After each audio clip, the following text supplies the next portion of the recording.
This media is brought to you by Polyscope.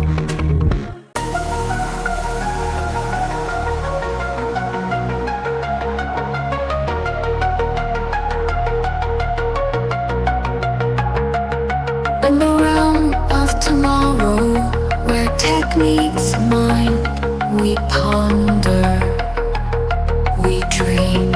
All right. Thank you so much for coming on the show. It's great to finally meet you because this is how we meet each other nowadays over Zoom. So why don't you tell us a little bit about yourself and your organization and what you're passionate about? Excellent. So thanks so much for having me on today, Chris. I'm really excited to be able to talk with you about RichTech Robotics specifically, but also about all the other things that we might get into here. So my name is Matt Casella. I'm the president at RichTech Robotics, which is a hospitality and service sector focused AI robotics company. So Ooh, cool. really, really kind I of gotta say, I love robots. yeah. I mean, aren't they the coolest thing, right? I mean, I They think are.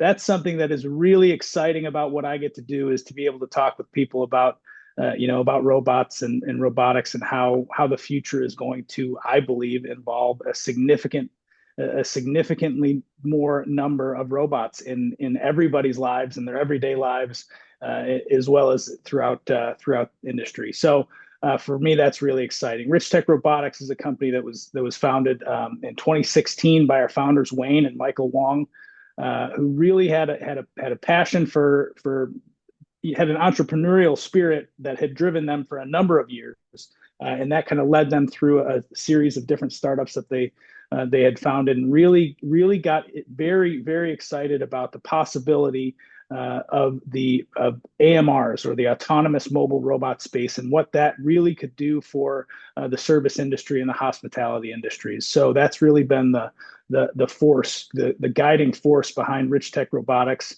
now for going into our a decade as a company. We've been a public company for about a year and a half, of going on 2 years this November. So really excited about all that means and the future that lies ahead for RichTech Robotics. Well, I congratulate you for making it to 10 years because a lot of companies don't, they never get that far. So that's excellent. You're like at the small, like 10% that make it all the way through. That's great.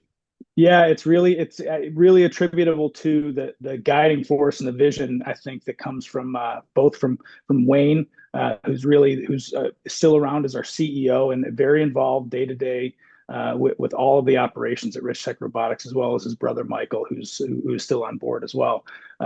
It's really been one that we've been able to focus in this hospitality and service sector, and really think about the best ways that we can partner with our customers and our clients to really make their businesses more efficient.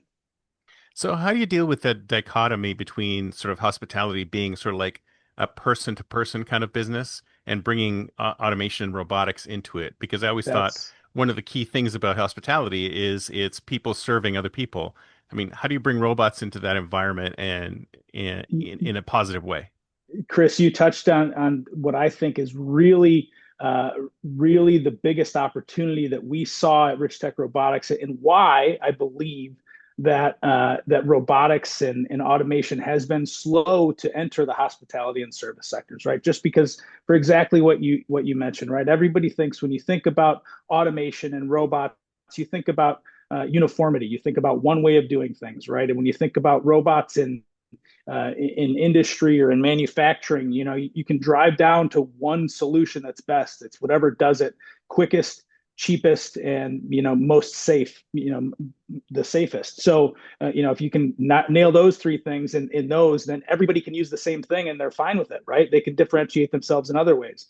But when you talk about the hospitality business, when you're talking about restaurants or hotels, or even branching out into hospitals and other types of service industries, it really is that experience that the operators of these businesses are offering to their customers that differentiates them, right? So they I think for years have kind of steered away from, I don't want to be doing the exact same thing, as the coffee shop down the block, right? We've got to differentiate ourselves by all sorts of things. And I think what we're right now at the cusp of this awakening, this AI awakening in the hospitality space, of what that power, right? Really, what that AI power coupled with the physical automation through robotics can allow these operators to do, and how it will allow them to differentiate themselves from their customers, right? How they will have the power and control over how that robotic experience can help their business, right? And so that's,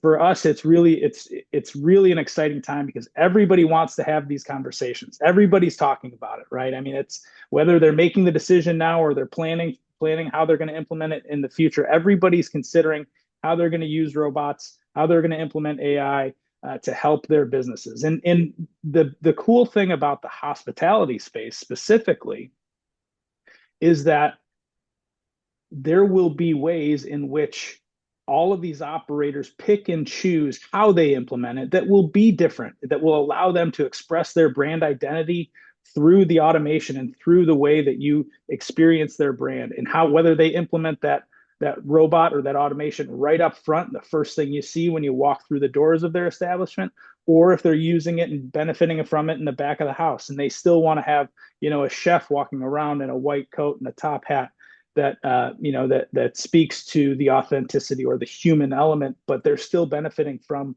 significant levels of automation in the back of the house or somewhere along that chain. So really, for me, that's something that's that's really exciting. I mean, I think you talked about, we had talked about, talking about passion and how, what drives you and what what really gets you going. And I think for me, it has always kind of been hospitality. That's a theme when I look back along my career. It's been hospitality, but it's also always been efficiency, right? How can we do things better? How can we make this process move? And now, I mean, for me personally, this really kind of has been the confluence of those two things, to the 10x, right? I mean, when you start to add in AI and robotics into those industries, it really becomes a really exciting opportunity to think about the potential. So let's talk about the elephant in the room, because everyone says the same thing when it comes to AI and robotics. Like, it's going to eliminate jobs. It's going to eliminate humans. People are going to lose their jobs, and it's going to become like an automated, sterile environment. How do we stay away from that? I think what we've just been talking about is how operators are going to pick and choose how to use this. I firmly believe, and I think this is a core of what we believe at RichTech Robotics, is that there will be significant levels of human machine collaboration into the future. I believe that, right? I mean, I don't believe a daunting vision where 2 years from now we're going to have millions of robots walk out onto the streets and take over everything, and we're all just going to have to Depends on who you talk to. If you listen to Elon, there'll be Optimus robots everywhere. Exactly, right. I mean, exactly. But what I'll say is that we have robots that are out in the world working today, and Right. that to us is the important thing, right? That there's maybe the future does look somewhat like what he's talking about at some point in the future, but I don't think that's today. I don't think it's tomorrow, and I don't think it's in the next 5 to 10 years necessarily. Will there be spots where robots like that are adopted and used? Absolutely, right. But I think specifically in the hospitality and service sectors, and what we kind of refer to as light industrial, which is kind of where we're starting to branch off into, that it's really about the human and the machine collaboration and how people are going to be working with and alongside robots. And for us, whether it's our Maitre D Plus that works in restaurants, whether it's the Titan that's kind of our light industrial model, or Adam that is serving coffee or cocktails to customers, working alongside baristas. We really believe that connection is important, and that's one that we're continuing to work with our customers on making sure that they're able to implement these solutions in their businesses. Oh, I love the sound of that. I mean, it's true. Basically, what happens is that it lifts the burdens of the human staff so that they can spend more time interacting with guests, as opposed to having to do these burdensome things that a robot can do, right? Absolutely, absolutely. It alleviates the mundane tasks that need to be done in any business, in every business, right? There's, whether it's moving a box or it's continuing to pour a drink or it's whatever it is, there are certain things that certainly can be automated, can take a lot of the burden off. And to your earlier question, will that reduce some of the direct human hourly labor that is needed for some of those tasks? Absolutely. But I got to tell you, I believe, maybe I'm an optimist. I think I'm an optimist. Depends who you ask, I guess. But I believe that this is going to create new opportunities and new work streams and all sorts of new developments that honestly I haven't even thought of yet, and I'm sure that most people haven't thought of yet, because that's the way the world works, right? We continue to iterate, we continue to develop. Change comes. People are scared of change, but change brings about new opportunity, and you've got to really believe. I believe in a human spirit that's going to continue to adapt and evolve and figure out how this new world and this new opportunity set can best be used to our advantage, to people's advantage. Yeah, absolutely. I love that. And you mentioned a couple bots that sounded really interesting to me. Now, I've seen a barista bot. So I've seen the coffee making bot. And I got to tell you, I'm not too pleased with it because it was moving so slow. Kind of the coffee was cold by the time I got it. I'm assuming you're solving that problem. So But you, tell me, you saw ours, you saw our Adam oh, I don't in know the if I saw world. yours. Oh, I saw a well, barista that bot, and I thought, okay, they're not all the same, no, Chris. no, they're That's the definitely not important the part. same.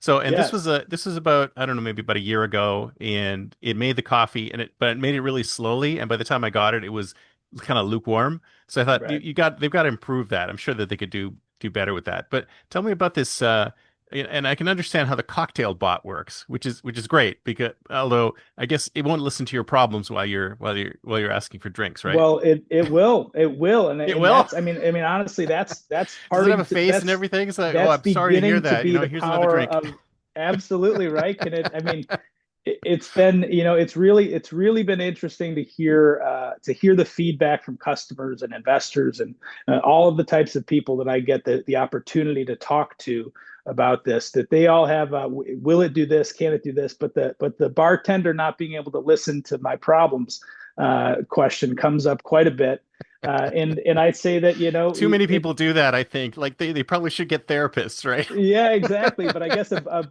bottle of beer is cheaper than a therapist. So True. that's where it ends up. But really, I mean, all joking aside, that is exactly, we are building in that capability where you can now have, through the LLMs that can be programmed and through the experience and the learning that is happening with the AI and these robots, that they are now able to have conversations to a very high degree, and that's continuing to grow and improve and get better. And it's really, I think the thing that's still so daunting to people is the speed with which that's improving, right? I mean, Mm. that's capability that we've talked about for a long time, but really we're at an inflection point, I believe, here, where the capability of these robots to have these conversations, to learn, to use machine vision and machine learning to really, understand their environment and be able to perform a variety of tasks. And so we have Adam, who is pouring coffee and pouring cocktails, but really not limited to those things. It's the functionality that Adam, which is a stationary robot, because we believe that a significant number of the tasks in these industries are done while a human would either be standing at a counter or sitting at a desk. But it's the dual arm functionality, the machine vision through the cameras that are on board, and the ability to use AI to process all of that information and to be able to do really any task, right? So if we have a Adam set up pouring coffee somewhere, there's no coffee flowing through Adam. He's working with the tools that are in his environment just like a human would, right? Yeah. Or if he's pouring And or if doing he's a better job than a human because it can actually have, extra appendages and all sorts of things that make it work better. absolutely. And so you can kind of you can start to outsource assign that task to Adam, right? And still think about the rest of that operation, whether that's just happening, it's just coffee, and you put all of the workload onto Adam, or it's Adam as part of a full service restaurant. There's really all sorts of ways in which our customers can use Adam, can use Scorpion, which is a similar function but a single arm version, to perform all these tasks. And then you can couple that with a maitre d that could deliver those drinks. So it's really about this ecosystem that I believe is coming, right? That this ecosystem that is specific to the hospitality and service sectors, that will allow operators of these businesses to pick and choose what works best for them, right? I mean, I think you go all the way back to McDonald's when, or in in some of the early pioneers of the drive-through window, right? Now McDonald's has what 75% of their business that goes through a window, Oh yeah, right? So exactly. I mean, think about how quickly that, how dominant that is. And now when you talk about Starbucks, I mean, they've ebbed and flowed, right, from their third space environment where they want you to come in to then now they've got the world's greatest app. I mean, I'll confess I'm probably considered a super user of the Starbucks app. I could be standing in a Starbucks and I'll still order my coffee from the app, Yeah, right? I mean, so yeah. I'm always doing Same that. So here. they've I do done the that, same right? thing. And so, you've got all of these things where you see business operations flow. And then, I mean, where it's getting further away, but it's still such a significant turning point in the hospitality, in the history of the hospitality industry, of what happened, of what we all went through with COVID, right? Hmm. When you experienced that, when people were locked down, when you had places either closing or they had to shift to a delivery only model, they kind of fast forwarded this third party delivery ecosystem. And really what it did, what I believe is that the longest lasting negative impact was it really stripped away the hospitality aspect of the hospitality business, right? Exactly. It took Exactly. people away, spread us apart literally back then. And I just feel like people got comfortable. And when I say people, I mean the operators of these businesses, they felt comfortable stripping all these things away out of the service of their business and not really fully investing back into it. And I think we're seeing that come back now, right? We're seeing people who maybe they're using DoorDash, but they're using it to go pick up the food. So there is kind of this pendulum that comes back and forth. And now through AI, through robotics, I believe that operators will have a whole new, very powerful part of their toolkit that's going to be unlocked for them to really differentiate themselves in their service and express their brand identity with robotics and automation. Yeah. Well, a couple of things that you mentioned there I thought were interesting is that with the apps, if a human's not taking your order, then you know the order is correct because you have placed the order, right? The customer has placed the order. But then again, then that reduces jobs at the front counter and it reduces that human to human connection that we had. So it is a stumbling block for hospitality, but it reduces costs too. So you never have to worry about remaking an order that's wrong, right? Right, And right. then the other piece of it is that I wouldn't be surprised, and I think I've heard this a few places, people prefer to talk to bots because they know what bots are like compared to humans. Humans are a little unpredictable. They might not get the answer that they want, but a bot is a bot, so it'll give them the answer they want. Or if they're sort of task focused, I want that specific thing, then the bot might do a better job because it's not, wavering. Yeah, and I think, I mean, the correlation to the cell phone, right, Hmm. is one that we've talked about quite a bit and how fast that's exploded, right? When you think about the Yep. history of that, we're really in the 10, 15 years on from the smartphone, Yep. Three right? more The years, it'll be the iPhone. 20th anniversary, I think. Oh, It'll be nuts. I guess we're moving along quicker than I thought, but still it's dramatic. And I think what that has done and why that has helps enable what you're just speaking to about people's comfort and familiarity with that is that people are used to talking to a thing, right? You're Yep. used to talking now to a thing, and that expectation that you just alluded to of knowing that when I say this certain question or query into this phone, it's going to give me a certain response. And now if you put this into a robot that may look like a human or maybe not, but if now I can ask that question to this thing and it will respond in the way that I would expect it to, just like you mentioned. So I think that certainly helps the adoption, will help the familiarity, but that said, I still do really believe we're very early in this. We're getting to a place where there's more anecdotal stories and people can talk about. You mentioned you saw one a year ago, a barista bot, or people will talk about seeing a delivery robot in a restaurant. And so it's coming, right? They're not seeing them everywhere, but it's starting to come. Whether it's a vacuum clean, an automated floor cleaner that's vacuuming the hallway in a hotel, there's all sorts of instances where it's coming, and it continues. It continues to build, and I think towards a very exciting future. Yeah, I don't think we're in a place where people are really pushing back. I mean, the people who are really pushing back are probably the ones who are concerned about taking work away from them. I think the guests and the customers in the restaurants, they're good with it as long as it provides the task that they want. So, for example, the one that I know, I'm originally Canadian. I know in Swiss Chalets in Canada, they've implemented some of these delivery bots, so it brings your plate to your table and things like that. And Yeah. offloads things that the server would have to do, but maybe you get your food faster, or they can go work with in other areas. So there are, I mean, do you see a lot of pushback when it comes to the bringing these bots in? No, I think what you see is the initial hesitation, and it's tough for people to say that they want to be first, right? Right. Because it is new, and so there's a lot of people who are hesitant to be the first one. But all of our customers, the vast majority that we've installed any type of automation through robotics in, have been very pleased, and that's from the top of the organization all the way down to those people who are interacting and working with the robot, daily.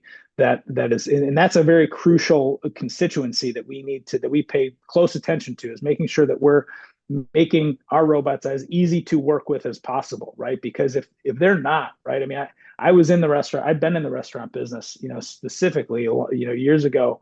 And if you try to introduce something new that you think maybe it was thought up in the back of the house, as this is going to be the greatest, most easiest, win for everybody. They just need to start doing these two new things.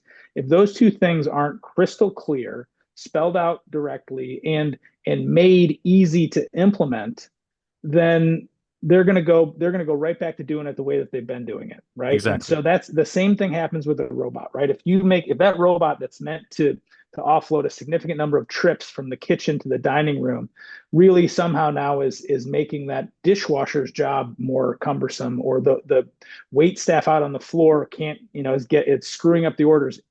You do that once or twice, and that robot's going to sit in the corner for Oh the yeah. rest of that It shift, does not right? take So long for it to go wrong. Like if something goes wrong, even slightly wrong, they go, okay, we don't need that. And it's like, absolutely, and then absolutely. it So pushes back implementation too. So if even if it's like a simple software patch or whatever that it needed, it's still that it's the trust. The trust was lost and it has to be re-earned. absolutely, and that's why I believe, and we at RichTech Robotics believe that it's this human machine collaboration that will continue to be very critical in this new AI powered robotic revolution. Right. So, and every robot that you're doing is sort of customized to a specific task, right? You mentioned a maitre d', a bartender, barista slash, and then a Yeah. light So industrial. They're all customized to a specific thing. Like they're not multi-purpose. Well, so the way that we think about our robotic platform at the moment is that we have production robots, which we refer to things like Atom or Scorpion, which are meant to produce, at the moment, producing beverages.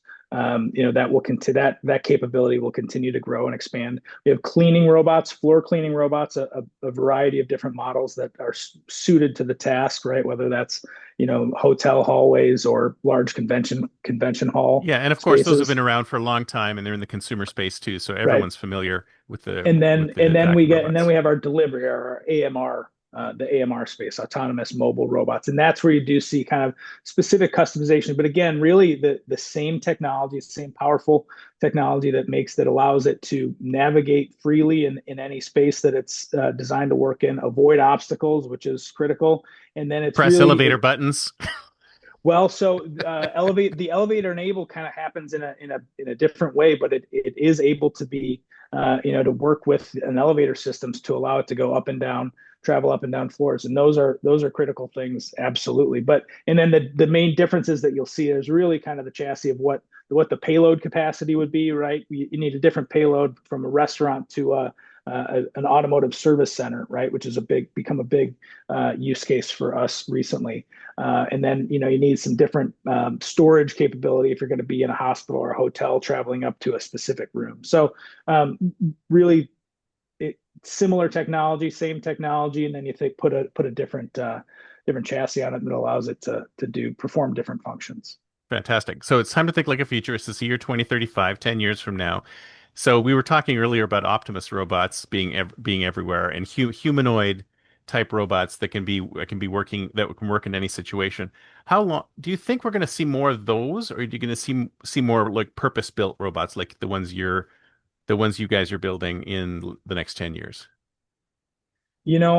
I think that the evolution will continue to happen through purpose-built robots. I believe, and don't get me wrong. I don't want to cross anybody here. But there will be a place for all of these. I mean, I really believe that when we talk about things, everybody wants to crown a one winner. That's kind of the way that our world works. Any new industry comes up, you want to be able to crown one winner and Exactly. move forward. When you think about a kitchen space, a restaurant space, think about how many different pieces of machinery or equipment you see in Oh yeah, there and and it's all the different designed brands. for a human. It's all designed for a human. Right, right. So you start to think about, I mean, we've done some really deep thinking about, what the optimal restaurant kitchen could look like, right? If it were fully operated by a robot, and that brings you to an interesting place. Could it be an orb, right? I mean, could it function Exactly, in because this it's sort of space where sitting in the everything's middle, around? and it could be reaching all over the place and have all these different arms and stuff like that. There are a lot of Yeah, different ways to think. I think even in like the 50s, they were thinking about the automated kitchen. Like the kitchen, you just like program it, and the stove, there would be a fridge, a stove, and everything would like translate through like a little and conveyor Rosie, belt. right? And then you Yeah, had and exactly. Rosie the robot who was there to man everything for us. So I wish I was smart enough. I mean, can think about a lot of different ways, and this is all a guess for everybody. I think. I mean, I think there's some people that you could put more credit in what they're going to say, but really, I believe that the world 10 years from now is going to be defined by intelligent automation, right? Things that are in our homes, in our hospitality spaces, restaurants, hotels, in our workspaces, and that's, gosh, you say workspace, I think about how that's changed, how dramatically that's changed over the last 5, 7 years, right? Absolutely. Um, and the idea of how our lives will be made easier, both by the introduction of this intelligent automation and how we are interacting with it, right? This human machine collaboration. And then, really specifically into the hospitality and service spaces, I think it's going to be places that are radically reimagined, right? I mean, that's the most exciting part of my job. There's a lot of different things to talk about, but the most exciting opportunity that is on the table is how the hospitality industry will be reimagined through this new wave of AI, and Mm. and that is about experiences, right? I mean, I think however we proceed forward, and in whatever way that this automation and this robotic revolution really takes hold in these spaces in hospitality and service sector, it's about what it can do for the experiences that we're all going to have, right? I mean, I could only, through the pandemic, I could only order margaritas to be delivered to my house. I mean, because that was a new thing that got signed off on. Is Everybody's that like, when well, they we got to invented find a ready way to to. drink cocktails in a can too? Yeah, Because right. that, It was pretty much, right. I mean, it's like I don't need to eat at my house all the time, nor do I want to, right? I want to go out and have fun, really new and exciting experiences. And I think that really, to me, that's the power of this. And the great thing about being in the hospitality and the service sector space is that they're really creative customers, right? These are people who really put a lot of effort, time, thought into how they're going to curate an experience for their guests, to really make it a winning experience for them, for their guests, and allow them to differentiate themselves. And so for me, that's really the excitement. I mean, I think we're going to be used to seeing robots that are sharing the sidewalks with us. I think we're going to be used to seeing, walking into a restaurant and seeing, people, but seeing robots that are performing all sorts of functions. And I think that's the world that we're going to be living in a short while. actually, it's interesting you should say that because I saw a video clip the other day of a woman walking her robot. I don't know if you've seen this one. It was somewhere in LA and she had a robot. It wasn't a dog. It wasn't a robot dog, but it was like a little tiny, like like almost like a midget size, like a dwarf sized robot. Yeah. And she had it on a leash and she was walking the robot.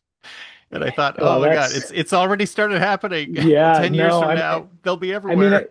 it's listen, there's ways that that everything spirals, for the good, for the bad, but I think significant benefits from this will come through the healthcare, specifically in the senior and elder care space, Oh right? I mean yeah, that absolutely. that to me is one is just such um, a need that I think is one that can be significantly filled by the introduction of robotics. Right, we're getting older. I'm getting older. We're getting older as a society, and people are having to deal with their parents who are aging and now would like to stay in their homes longer. I mean, I personally have a neighbor who that's becoming a very very real topic for him, and thinking about how the introduction of robots could help that, I think is such an amazing opportunity as well. Oh, absolutely, absolutely. This has been fantastic, and I can't wait for the robot that can empty and reload my dishwasher because that is the number one task. I would love to have That's one taken so up. Is so it done? that Can we one do that yet? that one is on its way for sure. And the other one that people ask all the time about is make my bed, right? Nobody wants to make their bed in the morning. They want a robot that can make their bed. So those are, I mean, from all the conversations I've had with people, those are probably the two most requested tasks. So That's maybe funny. maybe we have to put some effort into that. Maybe you should like beds that make themselves, right? I can see It's that it's funny. happening. I mean, I'm sure you've seen some of these, some of these different, uh, some of the different, what am I trying to say? Just memes or whatever. But they have all sorts of different robotic solutions, and that's Yeah, that's been yeah. one for I sure. have seen like the one where like the arms sort of pull the covers up and stuff like that, but it's not quite Right? the same. No, no. But I'll say if Elon does come out with a $20,000 Optimus robot that can act like a human being, I'm there. I'm there. Take my I money. mean, if he doesn't get too distracted with with all of the other things he's got on his plate, then yeah, I would never put anything past Elon Musk, right? Exactly, exactly. Well, thank you so much. This has been great. So if someone wants to get in touch with you, what's the best way? Yeah, so you can find anything you want about Rich Tech Robotics. Look us up online at richtechrobotics.com. We're at Rich Tech Robotics on all the major socials, LinkedIn, um, Instagram, TikTok, etc. I think it's at Rich Tech Robots on Twitter. And you can find all my contact information through our website. Get all sorts of information. You can find me on LinkedIn, Matt Casella, president at Rich Tech Robotics. I'd love to hear from people, and we're really excited about the future at Rich Tech Robotics, and the part that we believe we're going to play in it. Sounds great. I'll put all the links in the show notes. So they can go direct. So thank you so much, sir. Great Excellent. talking with Thanks you. a lot, Chris. Talk Appreciate to it. you later. Bye. Bye.